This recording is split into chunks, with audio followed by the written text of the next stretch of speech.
Welcome to JC Animals. Make sure to subscribe so you can keep up to date with all of our videos.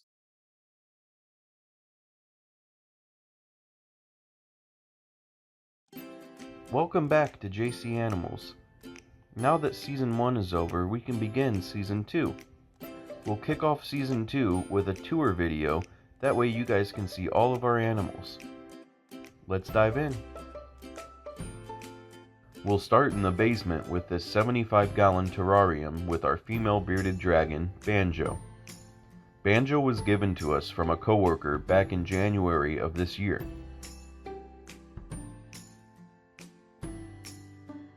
She loves being interacted with as long as her feet stay on the ground.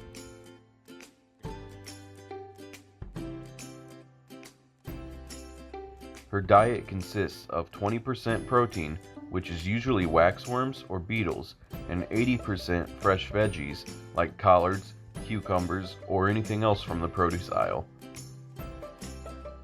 Although not an uncommon pet to have, she is still one of our most unique. Also in the basement is Pierre, our female axolotl. As a baby, we mistook her for a male and named her Pierre, and only when she was full grown were we able to determine Pierre is actually a female, but by then, the name stuck. Pierre lives in a 55-gallon aquarium with a white sand substrate, a driftwood centerpiece, and large river rocks. On one side, she has a rock cave that she spends most of her downtime in.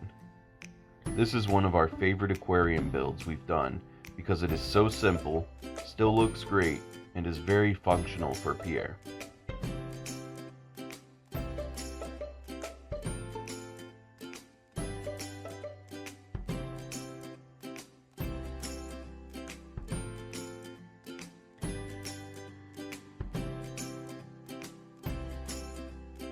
Before we move on, only 1.5% of our viewers are subscribed, so please consider subscribing today. It really does help a lot.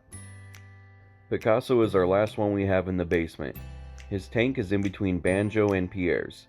He is a western painted turtle.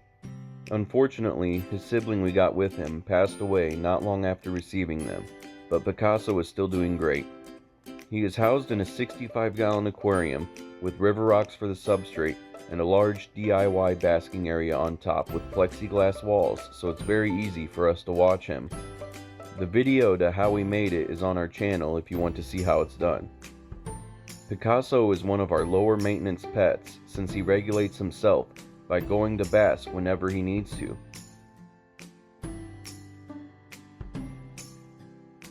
We also have added goldfish after we recorded this video, and he loves having something to interact with and watch now. Plus, the goldfish are great at cleaning all the rocks.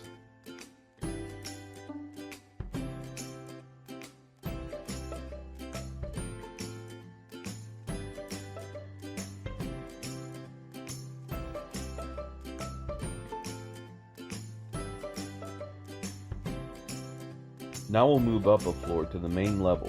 In this 5-gallon aquarium, we have our blue dream shrimp.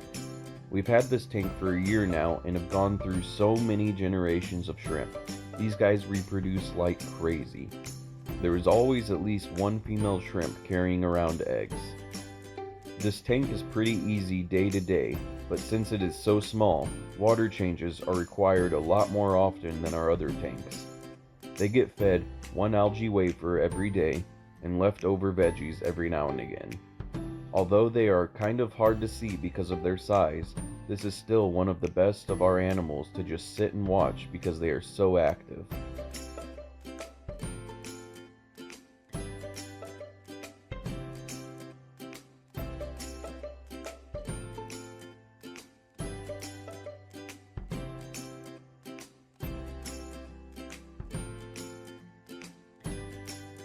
Next on the main level is our angelfish tank. In this 55-gallon tank, we have 4 angelfish separated with egg crate because the white angelfish are mated and display aggressive behavior when laying eggs. The substrate is potted soil with a layer of gravel over the top. The 2 main plants are an Amazon sword and an Anubias on driftwood. On the left side, we have 2 platinum blue ghost angelfish. The pair lay eggs once a week. Unless we remove the eggs, they will get eaten by the pair though. On the right side of the tank, we have 2 black female angelfish. They also lay eggs weekly, but without a male to fertilize them, they can't produce a fry. Also in this tank are 4 nerite snails that help keep everything clean. After we had an infestation snail problem, we added 2 assassin snails that ended up multiplying. The small dots you see in the tank are actually tiny assassin snails. Next, we have our more traditional pets. Barry was bought as a puppy and has been with us for almost 7 years. He is such a cuddly baby and loves pets, but hates R2-D2 as you can see here.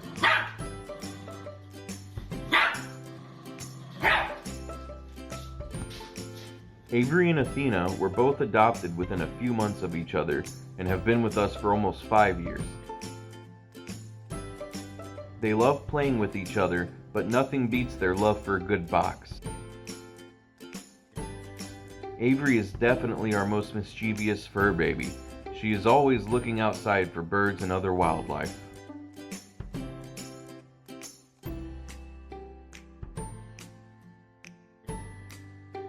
Upstairs on our second story, in this terrarium, we have our crested gecko, Rona. Appropriately named as he was purchased during the quarantine in 2020.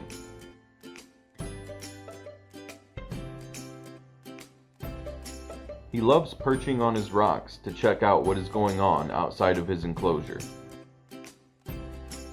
We have a mixture of live and fake plants, giving Rona plenty of hiding places.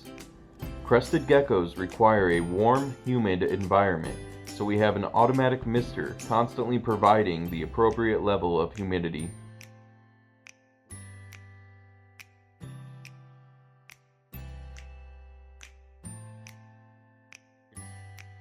Now let's move outside. We have 3 enclosures for our turtles and tortoises. First, we'll start with our sulcata tortoises, Henry and Hercules. Unfortunately, when Henry was a hatchling, he developed metabolic bone disease, which resulted in a soft shell and restricted his growth. With special care though, we were able to reverse the effects of the disease and he no longer has a soft shell and has begun growing normally again. He isn't as big as Hercules, but he is growing stronger every day. They have a diet high in calcium, including leafy greens and a treat of fruits every now and then. Sulcatas are a desert species and need high temperatures. While they are still small enough, we have them in a temporary enclosure that is easy to move indoors if the temperatures drop or if there's too much rain. As you can see, they love to sit in the water while soaking up the sun. Also outside, we have Bob, our redfoot tortoise. We named him Bob because he looks like he's bobbing his head up and down while he breathes. He's kept outside during the summer, but is moved inside when temperatures fall below 60 degrees Fahrenheit. Bob took over the box turtles enclosure from last year. If you remember from season 1, the turtle table was turned into a mini greenhouse over the winter and is now Bob's summer home with plenty of access to fresh collards whenever he gets hungry. Bob is very shy and typically hides in his cave every chance he gets, but he's also very curious and will stay out of his shell so he can know what's going on around him.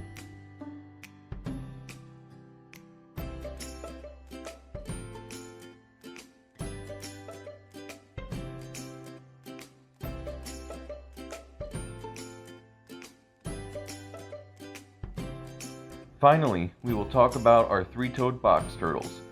We have 4 box turtles, Franklin, Arthur, Anna, and Maya.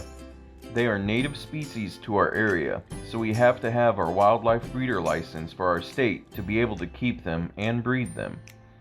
We keep our turtles outside during the spring, summer, and most of fall, but we bring them inside during the harsh winter season to keep them warm.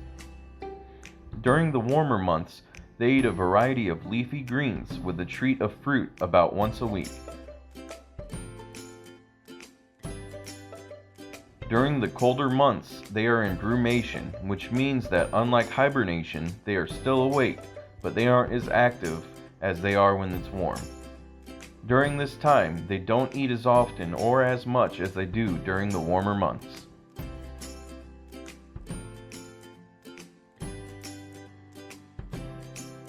We hope you enjoyed our first ever tour. Season 2 is just kicking off, so make sure to like and subscribe so you can keep up to date with all of our animals. And we'll see you all in our next animal adventure.